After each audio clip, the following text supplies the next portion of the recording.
माझं नाव ओंकार चव्हाण, शासकीय आश्रमशाळा चापेवाडी अधीक्षक. 2009 ते 10 पासून मी अधीक्षक या पदावर कार्यरत आहे शासकीय सेवेमध्ये.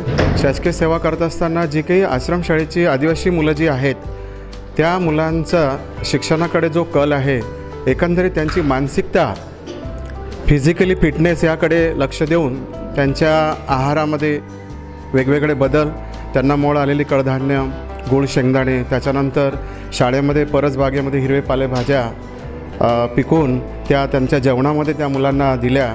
त्याच्यानंतर कोरोनासारख्या महामारीमध्ये ज्या मुली पॉझिटिव्ह आलेल्या होत्या 6 मुली, त्या मुलींना सेपरेट एक कोरोना सेंटर स्थापन करून डॉक्टरांच्या संपर्कात राहून सर्व ट्रीटमेंट जागेवर मुलांना दिली.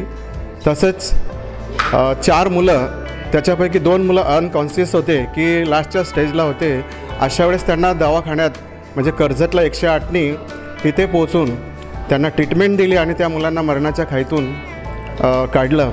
ह्या सर्व आरोग्य विभागामध्ये काम करत असताना किंवा आरोग्य विभागाचा अनुभव असताना त्या ठिकाणी आश्रमशाळेमध्ये याचा पूर्णपणे उपयोग केला आणि ते मुलांना त्या सुविधा आरोग्याच्या दिल्या.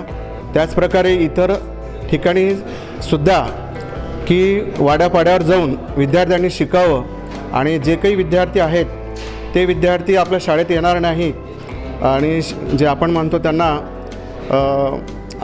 अब्सेंटीचं प्रमाण जास्त होतं, अधिकाधिक मुलं शिकावे ते पालकांना सांगून शाळा शिकण्यासाठी प्रवृत्त केलं. एकंदरीत ही कामं त्या ठिकाणी अधीक्षक या पदावर असताना करण्यात आली.